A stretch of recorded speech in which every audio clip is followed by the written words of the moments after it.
സത്യവിശ്വാസികൾ തമ്മിലുള്ള പരസ്പര സാഹോദര്യം ശക്തമായി നിൽക്കുവാൻ ഏറ്റവും അനിവാര്യമായിട്ടുള്ള പ്രധാനപ്പെട്ട 3 കാര്യങ്ങൾ, അത് ശ്രദ്ധിച്ചാൽ തന്നെ മുസ്ലിമീങ്ങൾ തമ്മിലുള്ള സാഹോദര്യം ശക്തമായി നിലനിൽക്കും.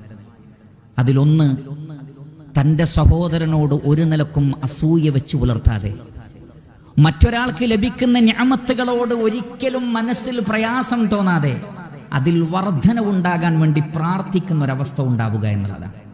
റസൂലുള്ളാഹി സ്വല്ലല്ലാഹു അലൈഹി വസല്ലം പറഞ്ഞു, ഇദാ റആ അഹദുകും മിൻ അഖീഹി മാ യുഅ്ജിബുഹു ഫലിയദ്ഉ ലഹു ബിൽ ബറക.